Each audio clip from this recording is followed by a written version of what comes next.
A lazy person's terrarium with some special effects inside a little dome. Let's do it! This is going to be quite a diversion from my usual movie prop replicas builds, but on the other hand, being a full-time maker has so far been an incredible trip of discovery of new things and challenges that I never tried before, and one definitely is creating organic shapes in Rhino, which I'm not familiar at all with. And already at the time of editing this video, I can think of at least 10 different ways of doing this little blob, other than the one you're seeing on screen. But nevertheless, once I got the blob with a little feature inside that I will tell you more about later on in the video, I had to create rocks, and for this I had to learn how to use displacement maps. Now, little I knew is that once you apply the map and you convert the thing to NURBS, which is the 3D Rhino file, that creates an extremely heavy and difficult to handle file. So this is something that I will do differently as well if I had to do it again, but for the time being I'm just carrying on and trying to create a boolean of all these little things so that this blob will sit nicely inside the dome and will let me go ahead with the next stage. Printing it on the H2D was surprisingly easy for once. I didn't have any accidents, and removing the supports was also extremely quick and smooth compared to, say, SLA print, which are really my nightmare. Now, I learned all too well how clumsy I can be, so even though I'm not gonna use any spray paint, I decided to mask the back of the blob, because that's gonna remain visible and untreated through the glass of the dome, and I don't want it to get stained by any of the stuff that I'm going to apply from now on the build. The paint job on the stone is going to be classic dry brush 101. I selected a few grey tones from colder to warmer, and I'm just gonna layer them up a bit at a time. It's not gonna take long, and the more you keep it random and casual, the better it's going to look in the end. It's all about creating volumes and creating shades and highlights, and it will start to look incredible in very little time. Well, not so little, so I'm gonna speed this up a little bit now. And now that the rocks are sorted, it's time to paint some PVA, completely undiluted because I want it to be quite thick and stay in place. And then I'm going to sprinkle with coconut fiber, which is the same stuff used in real terrariums, and it gives an extremely good impression of soil and dead leaf matter. And all it needs now is a few branches to simulate roots or dead trees, fallen trees, and for this reason I have a willow tree in the garden who's extremely generous all year round, throwing dead branches on my driveway, so I didn't have to travel long to find some. By the way, for this video I decided to experiment with a 50mm lens, which is extremely nice and cinematic. Little I knew that is also extremely finicky about focusing points, so there's going to be some flickering and some defocusing along this video, and I apologize for that, but hopefully it's not going to be too bothersome. Anyway, now that the hardscape is complete, all I have to do is coat it with a very diluted coat of PVA, which is going to consolidate and make it rock solid forever. Well, the process of making this is surprisingly similar to a real terrarium, and probably the only difference will be the materials used, or at least the paints will not be plant and animal safe, so they will need an extra coating if it was a real thing, but this isn't. So now the hardscape is finished, it's time to start working on the greenery, and I will start with the substrate, which is basically moss or small grass. So for this I do have 3 different grains of flock. These are quite dark, and then I got a light green. So I'm going to start with a smaller flock, which is also very dark, so it's going to blend with the base material quite unobtrusively, I would say, and it's just a matter of dabbing PVA, undiluted this time, and this time I will go on the rocks as well, at least on the top of the rocks. I don't want to cover everything, so I'm just dabbing it and then trying to keep it as natural looking as possible. I definitely want to cover the print line, and I'm also adding a little bit on the vegetables, especially the ends, because that will be kind of unnatural anyway. But here we go. Right, now that I got the glue on, it's time to just, all I need to do is sprinkle the flock and then shake it off, and it's going to stay where the glue is.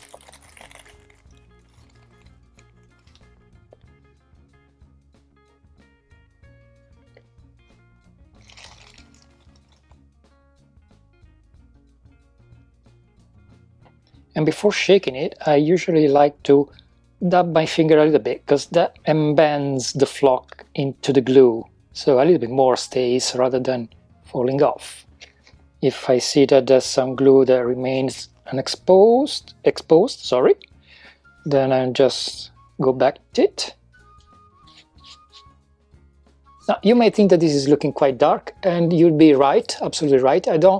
I'm not crazy about the color, but building this artificial terrarium is all about layering, and the colors also come with that, because there's a lot of that matter on the bottom, and as you go to the surface it becomes more and more alive and colorful. So it's okay to have something so dark as a substrate.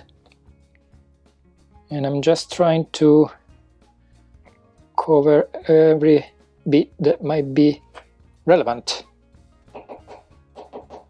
Okay, now that I got the fine moss, it's time to go to this slightly coarser one. So this one is, can you see it?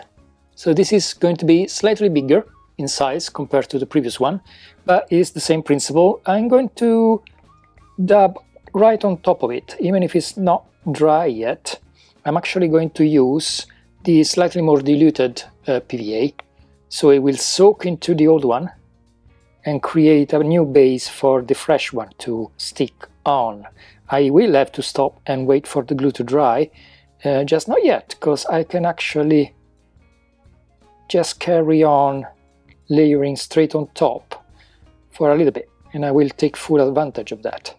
You see, soaking the other flock with the PVA effectively consolidates it and creates a very stable mass. So it's not going to fly around, it's not going to fly inside the dome once everything is finished. It's all going to stay just there. Now, because this is a bigger flock, it does have less gluing surface, it does have less touching surface, to better say it. And this means that, yeah, I need to press it a little bit more, but there's going to be less and less that actually sticks to the surface. But it's definitely starting to build the layers. I got a completely bold patch over here, so it's time to put some life in there as well. It's a very nice job, it's very fun though. Alrighty then. I would say that this is now good enough for this stage. Well, actually, this is completely... I got a very empty spot in here, so I'm just going to dab some glue in it, tap some flock, tap and shake straight away, and that's how you create masses. Now, I have two options. Either I start going directly with the green, with the light green, or I try to build mass, and I will do a bit of both. So I will soak the coarse one with some more diluted glue and then tap some more flock on it. And when I shake it, as you can see, it's starting to pile up and it's going to create a bigger mass. And that's how you gradually build volume.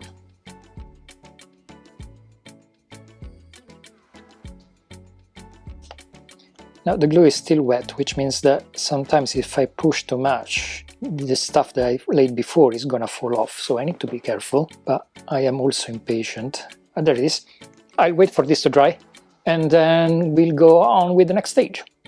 Now let's speed this up a little bit, because it's just more of the same, except I'm applying less and less and less flock in order to create a gradient of colors. Now you may notice that I'm not using classic railway model supplies for the grass, and that's because for me I find it to be too recognizable, and it does scream railway model whenever I see it, while with these kind of flocks I can create something that I find a lot more believable. Now, I could leave this as is, but on the other hand, I want to create a bit of a sense of scale, and that's why I am painting some dark color in the shadows and in the gaps and in all the undercuts in order to increase the visual depth of the masses and give the impression that it's a larger landscape than it actually is.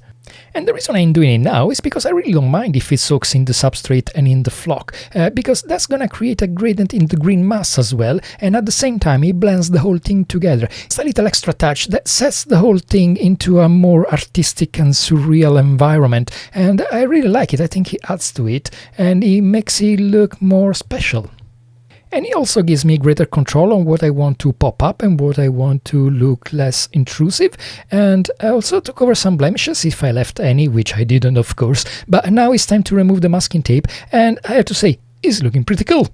Now, if you ever ventured into the realm of artificial plants, you probably know that realistic ones can cost an arm and a leg, but I do find that aquarium plants, especially in an environment where I don't need to replicate real actual plants, can do an excellent job, especially if you break them down to the point they are not strongly recognizable as plants that you would normally see in an aquarium.